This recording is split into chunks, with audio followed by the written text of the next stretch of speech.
Selamat datang di channel Simar Imam. Sembari mendengarkan tinggalkan like dan komentarnya bosku. Jangan lupa pasang headset kalian. Siapkan kopi dan camilan. Lupakan pahitnya kehidupan. Mari kita dengarkan sambil rebahan. Bab 1086. Setelah mendengar apa yang dikatakan pria berkumis itu, Su Jing langsung berdiri diam. Matanya seperti belati, dan diam-diam dia mengepalkan tinjunya. Kemudian, dia perlahan berbalik dan bertanya dengan ekspresi membunuh di wajahnya, "Apa katamu?" Kemarahan di hatinya membara. Bajingan bau ini berani menghinanya, dia mencari kematian. Merasa bahwa Su Jing luar biasa, Xiao Huo, bukannya takut, malah semakin tersenyum. Saat ini, seorang wanita acak-acakan melompat keluar dari mobil. Wanita itu menarik lengan kumisnya dan berkata dengan suara menawan, "Cepat masuk ke dalam mobil, jangan buang waktu kita yang berharga karena wanita liar ini." Pria itu memandang Su Jing dengan mata cabulnya, menyentuh matanya sendiri. Husi kecil berkata, "Tapi menurutku wanita liar ini cukup enak. Dasar bajingan, tapi jika kamu suka, bawa saja dia ke dalam mobil dan aku akan mengajarinya untuk melayanimu." Kata wanita murahan itu dengan nada hina. "Itulah maksudku." Pria berkumis terkekeh, tiba-tiba melompat dan bergegas menuju Su Jing. Su Jing, yang telah menahan amarahnya, hendak membunuh pasangan itu hidup-hidup, jadi dia memanfaatkan situasi ini dan bergegas maju. Keduanya bertarung sengit bersama, tinju dan tendangan saling terkait. Setelah bertarung beberapa ronde, diam-diam pria berkumis terkejut. "Saya tidak menyangka wanita ini begitu kuat." Su Jing juga terkejut saat bertemu dengan seorang gangster di pinggir jalan yang begitu kuat. "Tetaplah di gunung." Marah dalam hatinya, dia mengambil kesempatan untuk berbalik ke samping dan bergegas ke atas dengan bahunya. Melihat ini, kumis tiba-tiba menjadi sedikit lebih cepat dan menghindar. Su Jing bergegas pergi, merasa semakin marah. Tinju Tian Huang. Lalu dia menyerang lagi dengan tinjunya yang mendominasi. Hari ini, dia harus membunuh gangster ini. "Aku meremehkanmu." Mata kumis tiba-tiba berubah dingin, tinju ular, tangan ular ganda. Tangannya terbang dengan cepat. Kecepatannya sangat cepat hingga hampir tidak terlihat. Tanpa diduga, ular itu lewat di bawah kepalan tangan Su Jing, dan kepala ular berbentuk tangan menghantam sendi Su Jing dengan kekuatan yang besar. Su Jing merasakan sakit di lengannya dan kehilangan kepalan tangannya. Kumis memanfaatkan situasi ini, mengubah tangan ularnya menjadi postur meraih, dan meraih pergelangan tangan Su Jing. "Masuk ke mobil bersamaku." Kumis sangat gembira saat dia menangkap Su Jing. Tepat ketika dia hendak menggunakan kekuatan cerdik untuk menahan pergelangan tangan Su Jing. Su Jing yang marah menahan rasa sakitnya, berbalik dan mengangkat kaki kirinya. Dengan sekali serang, buaya mengayunkan ekornya dan langsung menyerang kumisnya. Melihat ini, kumis menjatuhkan tangan Su Jing dan melompat mundur. Setelah menghindari serangan itu, tangannya kembali berubah menjadi bentuk ular. Tangan ular hantu. Dia melambaikan tangannya dengan cepat, benar-benar seperti dua kepala ular yang sangat cepat, menyerang Su Jing. Tangan kanan Su Jing baru saja terluka dan masih kesakitan. Menghadapi tangan ular yang membuatnya terpesona, dia langsung kehilangan rasa proporsional. Saat dia sedang cemas, dia melihat sesosok tubuh muncul di hadapannya seperti hantu. Tubuh yang tampak kurus itu setinggi tembok tinggi saat ini. "Jika kamu berani memukul wanitaku, kamu akan mati." Teriak Chen Feng, matanya dingin dan dingin. Aura mengerikan yang terpancar langsung menguasai seluruh pemandangan. Chen gila." Kumis terkejut. Sebagai pembunuh keluarga Zheng, dia secara alami mengenali Chen Feng. Dia benar-benar panik dan buru-buru menyingkirkan tangan ular itu, berbalik dan lari. Lari. Dengan mendengus dingin, Chen Feng terbang seperti pegas. Suara samar auman naga datang dari tubuhnya, dan pukulan yang mendominasi menghantam kumis dengan pukulan yang menghancurkan. Keringat dingin keluar dari kumisnya, dan dia berbalik dan meletakkan tangannya di depannya. Boom! Tinju yang mendominasi langsung mengenai lengan kumis. Baru saja mendengar suara, retak tulang patah, tubuh besar kumis terbang keluar dan jatuh sejauh 5 atau 6 meter. Seteguk darah muncrat di udara. Dia mendarat dengan canggung dan berguling 4 kali di tanah sebelum berhenti. Melihat Chen Feng yang mendominasi, Su Jing berdiri di sana dengan pandangan kosong. Orang yang tidak bisa dia kalahkan dengan seluruh kekuatannya ada di tangan Chen Feng, tapi dia bahkan tidak bisa menerima satu pukulan pun. Kekuatan Chen Feng sungguh menakutkan. "Di Zihao, kamu sangat berani. Kamu berani memukul wanitaku. Hari ini, Aku akan memukulmu sampai mati.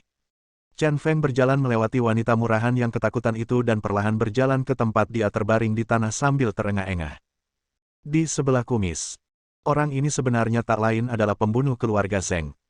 Bailang telah diminta untuk menanyakan tentang orang ini sebelumnya, dan mengetahui bahwa orang ini hampir tinggal di rumah Zheng dan tidak pernah keluar. Hanya setiap hari Jumat, saya akan mengajak kekasih saya ke danau liar ini untuk memancing. Dan sebelum dan sesudah memancing, akan ada keseruan di dalam mobil. Setelah mendapat kabar tersebut, dia berpikir untuk menunggu di sini. Benar-benar menangkap orang ini. Tangan ular. Jika kamu berani memukul wanitaku, aku hanya bisa menghancurkan tanganmu. Chen Feng berjongkok dan cahaya putih menyala di tangan kanannya. Yang terdengar hanya bunyi, bah terus-menerus, darah berceceran, dan pergelangan tangan Di Zihao tergores. Ah! Suara ratapan membuat Di Zihao merasa putus asa. Dia bahkan tidak melihat penampakan pedang putih itu dengan jelas, dan tangannya menjadi cacat dalam sekejap. Teror Chen Feng membuatnya putus asa. Bunuh! Pada saat ini, wanita murahan itu berteriak. Kemudian dia berbalik dan bergegas ke mobil. Tempat terjadinya tabrakan ternyata adalah tempat duduk pengemudi. Chen Feng berbalik dan melihat Su Jing, yang menahan amarahnya, bergegas maju dengan satu langkah. Begitu wanita murahan itu naik ke dalam mobil, dia ditarik oleh Su Jing. Pelacur.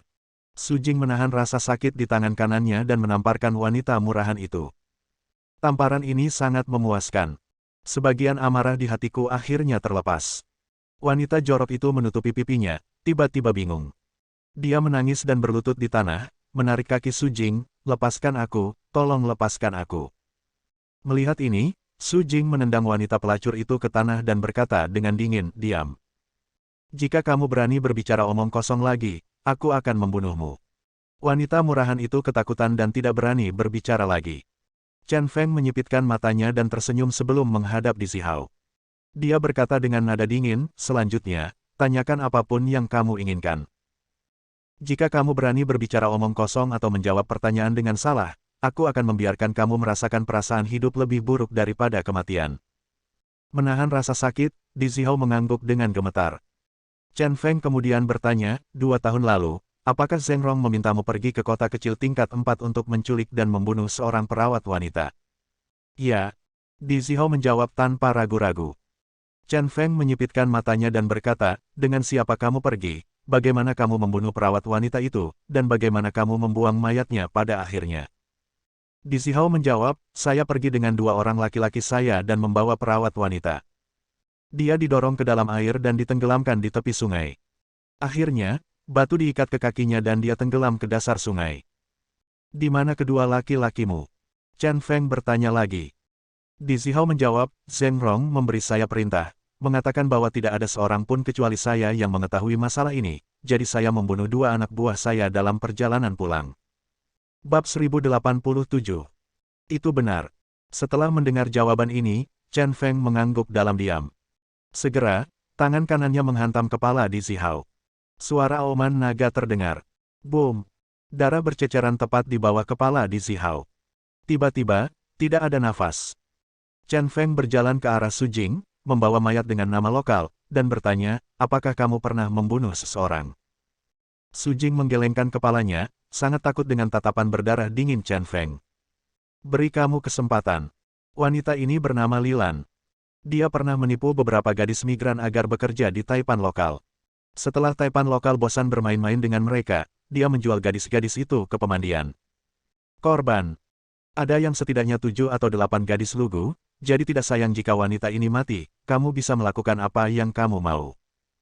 Setelah mengatakan ini, Chen Feng membawa tubuh Di Zihao ke tepi danau liar. Saya menemukan batu dan menenggelamkan tubuh Di Zihao. Cara pembuangan jenazahnya sama persis dengan yang dilakukan perawat wanita saat itu. Bailang selalu teliti dan teliti dalam menyelidiki berita. Saat memberikan informasi Di Zihao kepada Chen Feng, dia juga memberi Chen Feng informasi rinci tentang wanita ini. Jadi Chen Feng membuat 2 rencana untuk membunuh Di Zihao.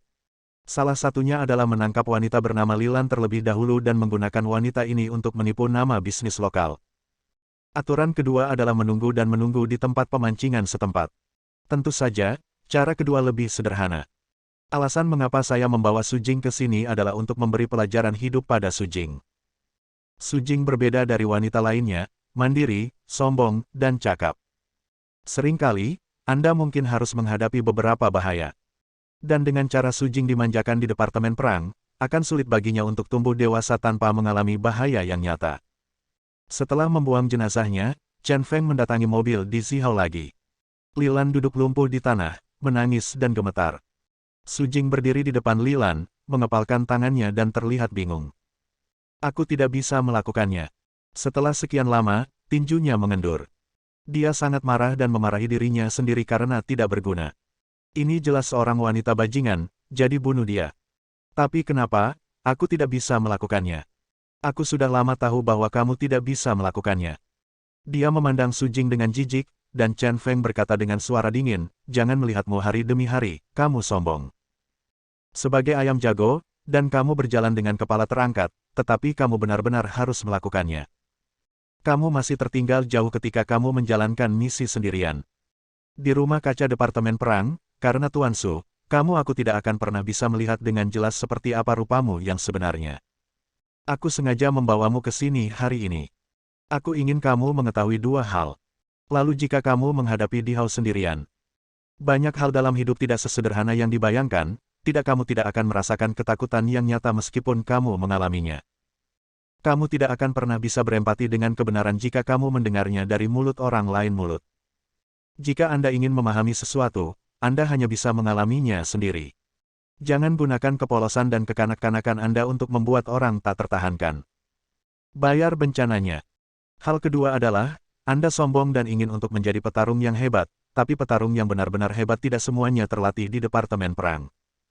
Seringkali, mereka jika Anda harus menghadapi perang sungguhan, Anda harus bersama Dewa Kematian kapan saja. Kamu bisa memiliki niat baik, tapi sangatlah konyol bersikap lembut terhadap musuh atau pelaku kejahatan. Pada titik ini, Chen Feng melangkah maju dan meraih leher Lilan dengan tangan kanannya. Lilan berjuang dengan susah payah, matanya penuh doa. Namun, Chen Feng tidak tergerak dan berkata dengan dingin, gadis-gadis yang disakiti olehmu telah menanggung lebih banyak rasa sakit daripada kamu sekarang. Pernahkah kamu mengasihani mereka? Petik 2. Berderit. Chen Feng mematahkan leher Lilan dengan satu tangan dan tetap tanpa ekspresi. Jantung Su Jing tiba-tiba berhenti berdetak. Chen Feng membunuh Lilan, jadi dia tidak perlu membunuhnya. Ini adalah naluri kenyamanan diri. Namun, dia benci komprominya. Yang lebih menyebalkan lagi adalah perasaan tidak bisa ragu atau mengambil keputusan. Hei! Chen Feng menghela nafas dan menggelengkan kepalanya tanpa daya. Setelah membuang jenazah Lilan, keduanya kembali ke Qianzhou. Sepanjang jalan, Su Jing tetap diam seperti patung. Tapi Chen Feng menyipitkan matanya dan berkata sambil tersenyum, apa? Apakah kamu menyesal tidak bisa bersaing denganku hari ini? Chen Feng, kamu. Su Jing segera mengangkat kepalanya dengan ekspresi marah, kadang-kadang kamu benar-benar menyebalkan. Sudah jelas. Dia orang yang serius, tapi dia berpura-pura ceria dan nakal. Apa kamu tidak lelah berpura-pura? Kata-kata Su Jing benar-benar mengejutkan Chen Feng. Wajar jika orang hidup dengan masker.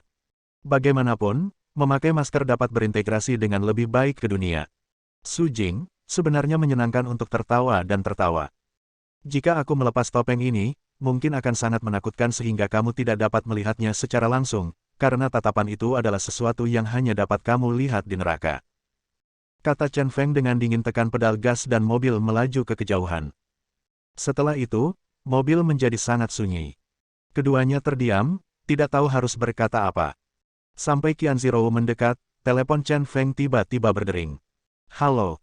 Chen Feng, yang mengemudi dengan satu tangan, menjawab telepon. Suara Jin Yu datang dari sisi lain, Chen Feng, sesuatu yang besar telah terjadi. Bisakah kamu datang ke istana Pangeran Jin? Baiklah, aku akan segera ke sana. Setelah menutup telepon, Chen Feng berbalik.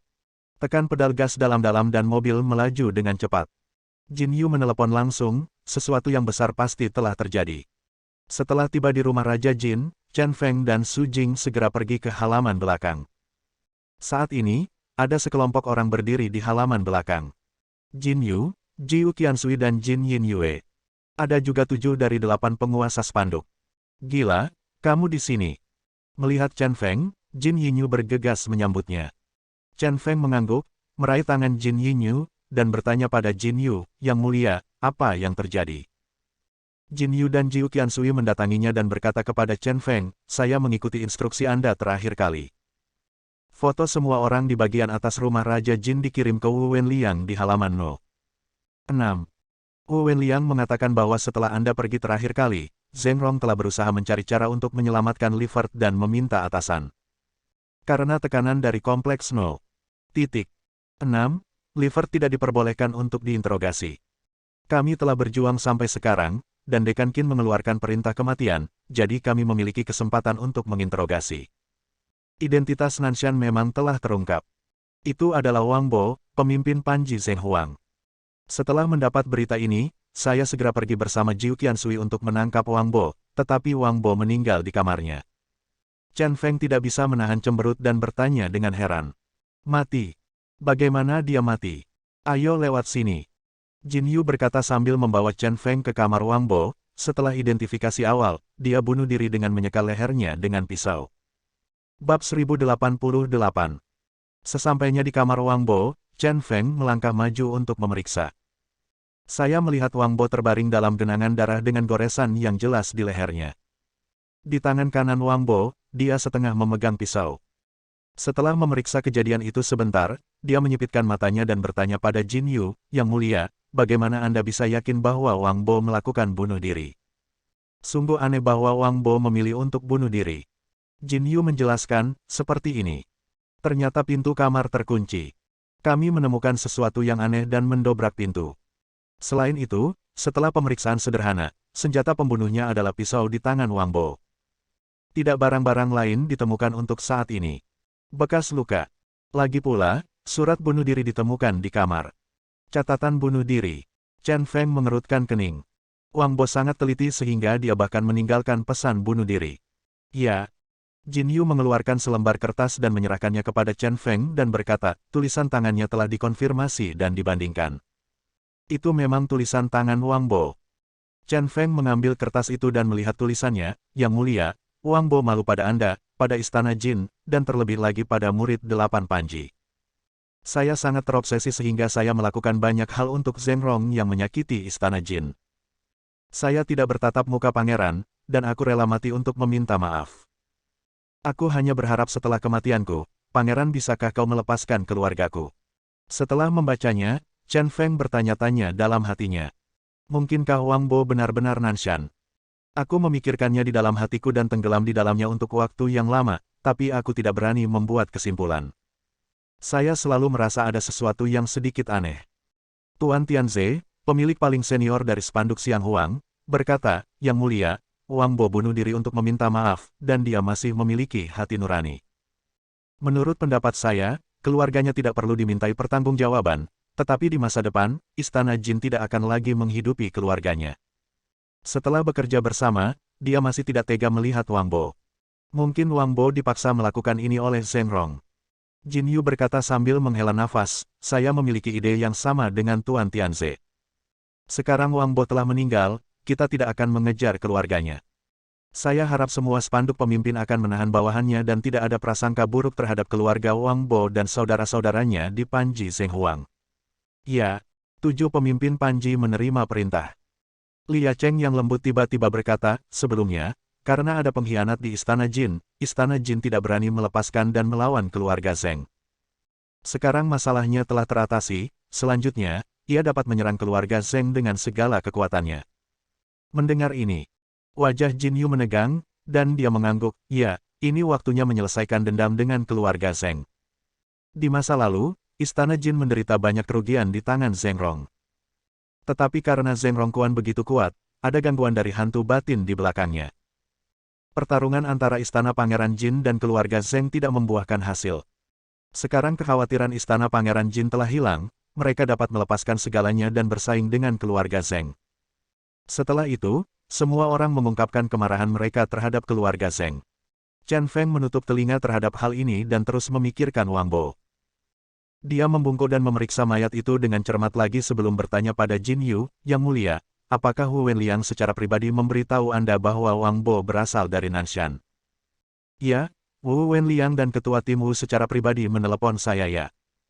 Melihat wajah Chen Feng dengan ekspresi tegang, Jin Yu bertanya dengan cemas, ada apa? Apakah ada yang salah? Chen Feng menggelengkan kepalanya dan berkata, sepertinya tidak ada yang salah. Jadi, untuk berjaga-jaga, aku lebih baik pergi ke halaman No.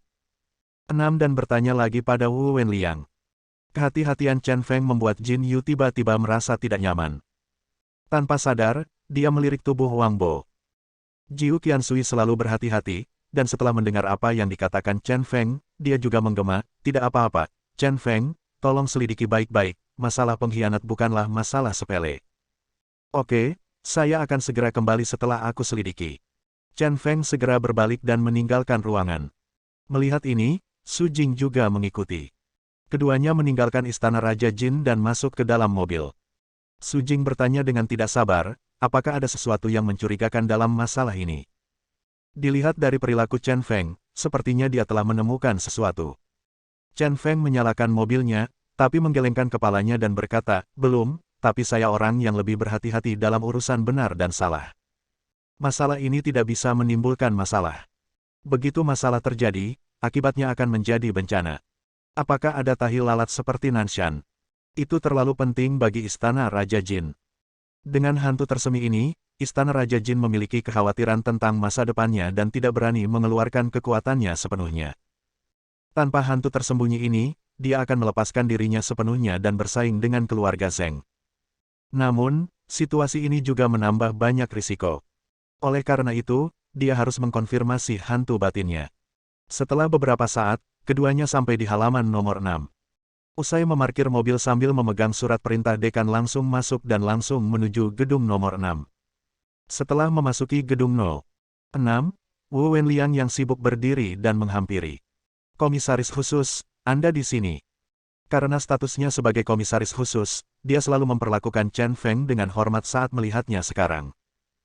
Chen Feng mengangguk dan berkata langsung kepada Wu Wenliang, apakah Liefert mengidentifikasi foto yang saya minta agar Pangeran Jin kirimkan kepada Anda? Ya.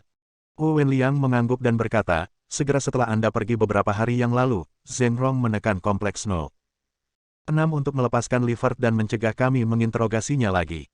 Kebuntuan berlangsung selama beberapa hari. Setelah tidak mendapat hasil, dekanlah yang menggebrak meja dan saya menginterogasi Liefert. Setelah Anda menginterogasi Liefert terakhir kali, dia bekerja sama. Saya mengambil fotonya dan dia dengan cepat mengidentifikasi Wang Bo adalah Nanshan. Saya akan memberitahu Pangeran Jin langsung tentang berita ini. Setelah mendengar jawaban Wu Wenliang, Chen Feng tiba-tiba berpikir. Tampaknya tidak ada yang salah dengan apa yang terjadi. Tapi kenapa saya selalu merasa segala sesuatunya berjalan terlalu lancar? Nanshan yang selama ini misterius terungkap seperti ini. Dia mengangkat kepalanya dan bertanya, ngomong-ngomong, di mana orang-orang Liefert? Apakah mereka masih di halaman 6? Ya. Wu Wenliang mengangguk dan berkata, keluarga Zheng berkali-kali meminta untuk membebaskan Liefert, dan dekan akhirnya memberi perintah. Membuat kesalahan dan mengurung Liefert di gedung 0. Pimpin jalan, aku akan pergi menemuinya. Kata Chen Feng, ada banyak hal yang masih ingin dia konfirmasi langsung dengan Liefert. Oke, aku akan mengantarmu ke sana. Wu Wenliang memimpin jalan. Saat dia hendak pergi, Chen Feng tiba-tiba menemukan bahwa di meja Wu Wenliang terdapat foto banyak orang di rumah Pangeran Jin. Segera, dia berhenti dan melangkah maju untuk mengambil foto itu. Foto-foto ini termasuk 8 pemilik spanduk rumah Raja Jin Mansion, serta beberapa pejabat tinggi tingkat tinggi. Foto-foto itu dicetak dengan sangat jelas, dan nama-nama tertulis di belakang masing-masing foto. Setelah membalik-balik beberapa foto, Chen Feng melihat foto Wang Bo. Tiba-tiba, matanya terfokus. Kilatan depresi melintas dalam dirinya, dan dia dengan cepat mendapatkan kembali ketenangannya. Kemudian, dia dengan cepat membalik-balik foto lainnya. Setelah membacanya, sudut mulutnya tiba-tiba terangkat. Koresponden khusus, foto-foto itu waktu itu digunakan untuk interogasi. Ayo cepat pergi. Desak Wu Wenliang dari belakang. Oke, jangan pergi. Chen Feng dengan santai melemparkan foto itu ke atas meja, berbalik dan berjalan keluar, dan berkata kepada Wu Wenliang sambil tersenyum, saya yakin Anda sedang melakukan pekerjaan itu, karena Liefert telah memasuki gedung 0 lagi, saya tidak ingin bertanya lagi. Ketua tim Wu, harap sibuk, Su Jing dan saya akan pergi dulu. Chen Feng segera pergi sambil melambai ke Wu Wenliang. Su Jing mengikuti di belakang Chen Feng dan mengejar. Dia datang dan pergi dengan tergesa-gesa, meninggalkan Wu Wenliang dalam kebingungan. Setelah keduanya meninggalkan kompleks nomor 6, Chen Feng langsung mengemudi dan bergegas ke rumah Pangeran Jin lagi. Su Jing sangat menyadari bahwa Chen Feng tampak aneh, dan bertanya, apakah kamu menemukan sesuatu? Chen Feng menyangkal lagi, tidak, sepertinya Wang Bo adalah Nanshan, seharusnya tidak ada yang salah. Ayo kembali dan memberi Jin Pangeran akan mengumumkan kabar baik dan masalah ini akan selesai. Bab 1089. Setelah kembali ke rumah Pangeran Jin, Chen Feng memberitahu Jin Yu bahwa hantu Nanshan adalah Wang Bo. Setelah mendengar kesimpulan ini, Jin Yu merasa lega. Dan mulai mengerahkan kekuatan untuk mempersiapkan pertempuran yang menentukan dengan keluarga Zheng. Tinggal di rumah Pangeran Jin Mansion selama 1 sore dan makan malam. Setelah itu, Chen Feng dan Su Jing kembali ke Qianzhou bersama-sama. Kalian berdua sangat bersemangat, bukankah kalian sibuk hari ini? Begitu Chen Feng masuk ke gedung kecil di halaman belakang, dia melihat Luo Rongyan dan Ruan Qingqiu menikmati teh dengan santai di kamar. Setelah dia duduk, Ruan Qingqiu buru-buru menuangkan segelas untuknya. Setelah mengambil cangkir teh dan menyesapnya, dia tidak bisa menahan diri untuk tidak memukul mulutnya dan menghela nafas teh yang enak. Nona Su, apakah kamu mau secangkir juga? Ruan Qingqiu tersenyum dan bertanya pada Su Jing sambil memegang teko. Tidak perlu, kata Su Jing dengan nada menghina, tetapi meninggalkan ruangan. Setiap kali saya melihat Ruan Qingqiu dan Luo Rongyan, saya akan merasakan rasa rendah diri yang aneh. Kenapa kedua wanita ini begitu montok dan anggun? Di hadapan kedua wanita ini, aku merasa seperti laki-laki. Dia sangat tidak senang dengan hal ini. Ruan Qingqiu tetap tersenyum anggun, meletakkan teko teh, dan berkata kepada Chen Feng, orang gila, ada kabar baik hari ini. Kabar baik apa? Chen Feng tiba-tiba menjadi tertarik. Biar ku beritahu padamu. Luo Rongyan berbicara lebih dulu dan berkata kepada Chen Feng, akhir-akhir ini, dengan bantuan sekolah lama Hongmen, ditambah dengan operasi Qingqiu dan aku, Yan Meng tidak hanya mendapatkan pijakan yang kokoh, tetapi juga memperluas banyak wilayah. Selain itu, faksi baru Hongmen ditindas dengan sangat keras. Fraksi baru Hongmen akhirnya tidak dapat menahannya lagi. Hari ini mereka mengirim orang untuk bernegosiasi dengan kami. Kedua belah pihak sepakat bahwa setelah seminggu, mari kita selesaikan sepenuhnya keluhan warga Hongmen di forum umum Hongmen. Apakah warga Hongmen terpecah, harmonis, baru atau lama, semuanya akan diselesaikan pada hari ini. Setelah mendengar kata-kata Luo Rongyan, Chen Feng sangat gembira. Dia mengambil cangkir teh, mendentingkannya dengan cangkir kedua wanita itu dengan gembira, dan berkata, kalian berdua layak menjadi Ratu Api. Hanya dalam waktu singkat, Yan Meng membangun pijakan dan memaksa orang-orang Hongmen yang baru menjadi situasi putus asa. Ayo, mari kita minum teh saja. Mari kita bersulam untuk 2 Ratu Api. Sejujurnya, perkembangan masalah ini agak di luar perkiraannya. Saya awalnya berpikir bahwa jika Yan Meng membangun pijakan dan mengalahkan orang-orang Hongmen, setidaknya itu tidak akan terjadi sampai akhir tahun. Tanpa diduga, Luo Rongyan dan Ruan Qingqiu bahkan lebih kuat dari yang dia bayangkan. Hanya dalam 10 hari, tugas itu selesai. Dalam hal ini, kondisinya dianggap matang. 7 hari kemudian, hari pengambilan keputusan Hongmen adalah hari ketika dia melancarkan serangan terakhir terhadap keluarga Zheng dan keluarga Hua. Luo Rongyan dan Ruan Qingqiu saling memandang dan tersenyum dalam beberapa hari terakhir, mereka tampaknya memiliki temperamen yang sama. Diam-diam, mereka sudah lama seperti saudara perempuan. Ruan Qingqiu tiba-tiba mengerutkan kening dan berkata kepada Chen Feng, orang gila, aku telah mengganti kamarmu menjadi spray bersih dan mendandaninya sedikit. Biarkan Rongyan tinggal di sini bersamamu malam ini. Setelah mengatakan itu, Chen Feng tiba-tiba mengerti apa yang dikatakan Ruan Qingqiu maksudnya adalah membiarkan dia mengambil tubuh Luo Rongyan. Wanita yang penuh perhatian dan intelektual. Wajah Luo Rongyan memerah. Dia memalingkan matanya yang indah sedikit, dengan arus bawah, dan berkata dengan keengganan yang salah, aku tidak ingin tinggal bersamanya, dia agak ceroboh. Lagi pula, dia pengecut, aku baru saja membersihkan diri, berbaring di tempat tidur, dia tidak berani bergerak. Meski begitu, dia sebenarnya sedikit impulsif di dalam hatinya. Setiap kali saya melihat Ruan Qingqiu atau Su Jing tidur dengan Chen Feng di malam yang sama, saya merasa sedikit iri. Meski sudah ada kesepakatan lisan dengan Chen Feng, pada akhirnya belum ada keputusan akhir. Bagi seorang wanita, hal ini membuatnya merasa tidak terikat. Dia tidak sepenuhnya merasa bahwa dia adalah milik Chen Fang. Ruan Qingqiu adalah saudara perempuan yang sangat perhatian, dia menebak pikirannya dan menjadi mak comblang. Sekarang, itu tergantung pada apa yang dikatakan Chen Feng. Chen Feng menyipitkan matanya dan tersenyum, tetapi berkata, Rongyan, menurutku masalah ini tidak ada urgensinya untuk saat ini. Kalimat ini langsung membuat hati Luo Rongyan terasa dingin sampai ke dasar. Warna merah tua di wajahnya menghilang, tapi yang digantikan adalah rasa malu yang tak terlukiskan. Melihat ini, Ruan Qingqiu buru-buru berkata, orang gila, jangan mengecewakan Rongyan. Semakin lama kamu menunggu, semakin banyak pikiran acak yang kamu miliki. Kamu harus tahu bagaimana wanita seperti ini. Lupakan saja, Qingqiu. Luo. Rongyan mencibir dan berkata dengan rendah hati, aku hanya bersikap sentimental. Dia berdiri dan berjalan keluar dengan langkah tegas. Saya benar-benar tidak menyangka bahwa ketika saya mengumpulkan keberanian untuk menyerahkan diri sepenuhnya kepada Chen Feng tidak mau. Ini sungguh mengejutkannya. Mungkin apa yang disebut cinta Chen Feng padanya tidak lebih dari itu. Saat ini, Chen Feng mengambil langkah cepat dan mengejarnya. Dia mengulurkan tangannya dari belakang dan memeluk Luo Rongyan dengan lembut. Lepaskan aku. Luo Rongyan berjuang keras, air mata kesedihan hampir jatuh dari matanya. Semakin erat Chen Feng memeluknya, semakin dia merasa sedih. Memegang Luo Rongyan erat-erat, Chen Feng berkata di telinga Luo Rongyan, Rongyan, kamu harus menyerahkan barangmu yang paling berharga kepadaku. Aku benar-benar takut. Bagaimana kamu bisa begitu santai di sini? Benarkan. Aku telah mengecewakanmu. Bukannya aku tidak mau, aku benar-benar ingin. Tapi aku juga tahu kalau aku tidak bisa mengusirmu begitu saja. Aku harus membiarkanmu mengekspresikan dirimu sepenuhnya dalam cara yang megah dan romantis. Suasananya. Serahkan padaku. Tunggu aku, oke. Dia selalu sangat berhati-hati tentang langkah penting terakhir antara pria dan wanita ini.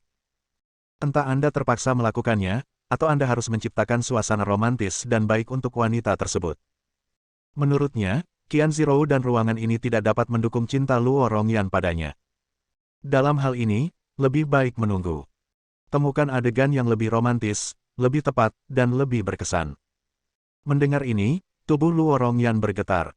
Baru setelah itu dia mengerti bahwa Chen Feng sedang memikirkannya dan ingin memberinya ingatan yang lebih baik. Tiba-tiba, semua keluhan berubah menjadi emosi. Oke, aku akan menunggumu. Luo Rongyan berbalik, mengangkat kepalanya, dan mencium Chen Feng. Melihat pemandangan lembut ini, hati Ruan Qingqiu tiba-tiba terasa sakit. Dia tidak akan pernah mengalami adegan seperti itu. Sejujurnya, dia iri pada Luo Rongyan karena mampu menyerahkan dirinya sepenuhnya dan polos kepada Chen Feng. Luo Rongyan kembali ke tempat duduknya dengan senyum lembut di wajahnya. Rona merah di wajahnya bahkan lebih cerah dari sebelumnya. Dia berkata dengan genit, aku tidak terburu-buru, aku hanya khawatir kamu, seorang playboy, memiliki terlalu banyak wanita, dan mereka sudah lama disingkirkan, tidak meninggalkan apapun untukku. Jangan khawatir. Chen Feng berkata dengan bangga, saya dalam hidup ini, yang paling saya banggakan adalah tubuh ini. Selain itu, ketika saya masih muda, saya belajar serangkaian metode bertarung dari seorang pria asing di pegunungan. Saya akan memastikan bahwa tubuh saya cukup kuat dan kamu akan puas. Apa metode bertarungnya? Luo Rongyan bertanya dengan rasa ingin tahu. Ruan Qingqiu, yang berada di samping, tersenyum dan menjelaskan, ada pepatah dalam perjalanan ke barat bahwa Zubaji mengetahui keterampilan rahasia yang disebut metode pertempuran, yang dapat membunuh telur kakak kedua dan membunuh Nona Gao. Luo Rongyan segera membencinya berkata, jadi kamu adalah babi. Chen Feng tertawa dan mengacungkan jempol pada Ruan Qingqiu. Ruan Qingqiu memang seorang blogger terkenal. Saat ini, ponselnya tiba-tiba berdering, mengganggu suasana semarak. Aku mengeluarkan ponselku dan melihat pesan teks dari nomor tak dikenal. Kamar 2201, Hotel di Hao. Hong Yun. Mata Chen Feng langsung menyipit. Apa yang sedang dilakukan Hong Yun ini? Dia sebenarnya memintanya pergi ke hotel. Setelah memikirkannya, dia berdiri dan berkata kepada dua ratu api, aku akan keluar sebentar. Jika Su Jing datang, biarkan dia tinggal di Qian Zirou dan jangan keluar. Bab 1090. Mengemudi kendaraan off-road Su Jing, Chen Feng tiba di hotel di Hao dekat jalan lingkar kedua setelah beberapa saat. Hotel ini terlihat biasa saja, namun bersinar dengan warna neon yang ambigu. Jika dilihat lebih dekat, ada 4 karakter kecil di bawah tanda tersebut. Hotel Cinta. Setelah keluar dari mobil, Chen Feng menyipitkan mata ke tanda hotel dan tiba-tiba berpikir keras. Pertunjukan macam apa yang dimainkan Hong Yun ini? Mungkinkah dia akan menggunakan trik kecantikan padanya? Dia masuk ke hotel, suasana ambigu masih ada, dan beberapa pasangan turun dengan manis dan puas. Aneh sekali kalau gadis-gadis yang turun ke bawah semuanya memeluk laki-laki dengan wajah memerah. Tempat yang ajaib. Chen Feng naik lift dan langsung menuju ke lantai 22. Saya menemukan kamar 2201, kamar paling dalam, dan mengetuk pintunya. Dengan berderit, pintu terbuka. Apakah itu Tuan Chen Feng? Seorang gadis dengan rambut coklat panjang mengenakan pakaian pelayan seksi. Dia tampak lembut dan lemah, dengan mata berair, memakai kacamata berbingkai merah, dan menatap Chen Feng dengan takut-takut. Suaranya begitu merdu hingga hampir membuat orang menangis, dan membuat tubuh orang tergelitik saat mendengarnya. Ya, kamu adalah Hong Yun. Chen Feng memandang gadis itu. Pakaian pelayan seksi benar-benar membuatnya sedikit terganggu. Belum lagi, gadis ini cukup menarik, tipe yang bisa menggugah hasrat pria akan perlindungan. Strap-on bisa merangsang hormon pria dan membuat nafsu orang meningkat dalam sekejap. Meskipun Chen Feng mengira dia memiliki konsentrasi yang baik, pikirannya masih sedikit melayang. Ya, saya Hong Yun, silakan masuk. Setelah mengundang Chen Feng ke kamar, Hong Yun menjulurkan kepalanya dan melihat sekeliling. Setelah dengan hati-hati memastikan bahwa tidak ada orang di sana, dia menutup pintu dan menguncinya dari dalam. Chen Feng melihat sekeliling ruangan, itu adalah kamar tidur melingkar besar dengan kelopak mawar ditempatkan dalam bentuk hati di atas tempat tidur. Bak mandi ganda, pencahayaan hangat yang ambigu, wallpaper dan stiker panas, Bisa dikatakan suasananya sangat tinggi. Nona Hong Yun, saya menerima surat dari Anda sebelumnya. Nada dalam surat itu membuat saya berpikir bahwa Anda adalah wanita kuat yang ingin membalas dendam. Tetapi Anda benar-benar berbeda dari apa yang aku bayangkan. Kata Chen Feng tanpa keraguan. Saya duduk di tempat tidur, yang sangat empuk hingga pantatku benar-benar tenggelam. Saat aku melihat surat itu sebelumnya, aku mengira Hong Yun adalah wanita yang sangat licik. Sejujurnya dia sedikit terkejut setelah melihat penampilan Hong Yun hari ini. Tidak. Hong Yun menggelengkan kepalanya dengan putus asa, kepalanya seperti mainan. Dalam sekejap, semua mata indah itu menjadi basah. Dia berkata dengan menyedihkan, binatang itu, Yan Mo, memaksa saya untuk menulisnya. Tuan Chen Feng, tolong selamatkan saya. Yan Mo itu adalah iblis. Setelah ayah saya meninggal, dia secara paksa memperkosa saya dan mengintimidasi saya. Saya menggunakan milik saya reputasi untuk membawa sekelompok murid Hongmen untuk bergabung dengan keluarga Zheng. Saya sekarang terpisah dari saudara laki-laki saya, dan saya hidup di bawah penindasan binatang buas ini, iblis, setiap hari, dan saya hampir menjadi gila. Ini apakah saya meminta Tuan Chen Feng untuk pergi bertualang? Saya hanya meminta Tuan Chen Feng untuk membunuh Balrog dan memberi saya kebebasan saya. Jika Tuan Chen Feng dapat membantu saya tidak perlu membayar apapun, jadi saya akan menggunakan tubuhku malam ini. Aku akan melayani Tuan Chen Feng, dan aku akan bersedia menjadi budak di masa depan untuk membalas Tuan Chen Feng. Saat dia berbicara, dia berjalan perlahan ke arah Chen Feng. Wajah lemah itu tiba-tiba berubah menjadi ekspresi centil. Terlepas dari apakah Chen Feng setuju atau tidak, dia duduk di atas kaki Chen Feng. Segera, dia mengaitkan leher Chen Feng dengan tangannya dan hendak menekan Chen Feng ke tempat tidur. Tunggu sebentar, Nona Hong, karena iblis itu telah mengancammu, bagaimana kamu bisa mengajakku kencan hari ini ketika kamu sendirian? Mencium aroma parfum yang menyengat dan melihat pengantin baru Hong Yun, Chen Feng menekan tombol dengan tangannya. Dia memegang bahu putih Hong Yun dan bertanya sambil tersenyum. Ini adalah konsentrasi, dan kebanyakan pria pasti tidak memilikinya. Pertanyaan ini membuat Hong Yun langsung berhenti. Dia mengalihkan pandangannya sedikit dan berkata dengan sedikit kegembiraan, Yan mau pergi ke rumah Zheng untuk minum, dan dia sangat mabuk. Saya mengambil kesempatan ini untuk mengajak Tuan Chen Feng berkencan. Jadi begitu. Chen Feng mengangguk diam-diam. Dia mengerutkan kening, meletakkan tangannya di bawah ketiak Hong Yun, dan memindahkan Hong Yun dari pangkuannya ke tempat tidur di sebelahnya. Kemudian dia berdiri dan berkata kepada Hong Yun, saya merasa tidak nyaman beberapa hari terakhir ini. Saya menjalani operasi sunat kecil dan jahitannya belum dilepas. Sebentar lagi, saya akan berdarah. Hong Yun tertegun sejenak, sedikit kewalahan. Kata-kata Chen Feng membuatnya tidak bisa menggunakan keterampilan pesonanya. Chen Feng menyipitkan matanya dan tersenyum, dan berkata lagi, membunuh Balrog adalah apa yang ingin saya lakukan, jadi Nona Hong Yun tidak perlu bertanya sama sekali. Karena kita memiliki tujuan yang sama, kita harus bekerja sama. Nona Hong Yun sekarang bersama Balrog siang dan malam, aku ingin tahu apakah ada cara untuk membunuh Yanmo. Melihat ini, Hong Yun berhenti bersikap sok. Dia berkata kepada Chen Feng, Yanmo terlalu kuat dan tidak dapat dibunuh dalam keadaan normal. Saya punya cara. Artinya, saya akan mencari kesempatan untuk mengundang Yanmo keluar sendirian, dan Tuan Chen Feng akan memimpin sebuah penyergapan terlebih dahulu.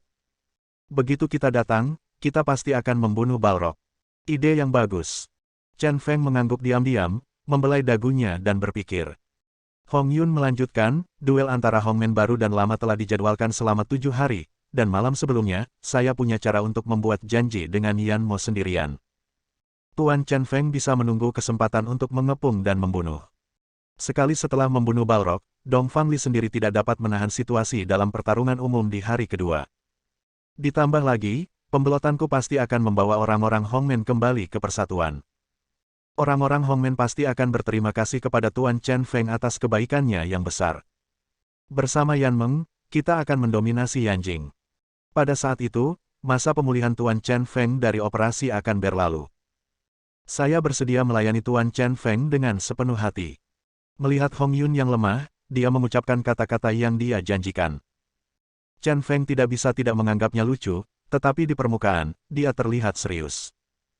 Dia mengangguk dan berkata, bagus, jika Nona Hong Yun benar-benar bisa mengeluarkan Balrog, saya pribadi yang akan membunuhnya. Lalu apakah ini yang telah kita sepakati? Oke, begitu sebuah kata dibuat, sulit untuk kejar dia. Hong Yun tersenyum manis, mengulurkan jari kelingking tangan kanannya, dan membuat gerakan mengait. Chen Feng tersenyum pahit dan menggelengkan kepalanya. Meski merasa kekanak-kanakan, dia tetap menarik jari kelingkingnya bersama Hong Yun. Oke, aku akan kembali dulu. Jika Nona Hong Yun sudah siap, tolong telepon aku kapan saja. Sekarang aku harus segera pergi. Menghadapi kostum pelayan ini, aku benar-benar tidak tahan. Tampaknya setelah kembali ke rumah, dia harus menemukan Ruan Qingqiu untuk menghibur hati kecilnya yang akan pindah.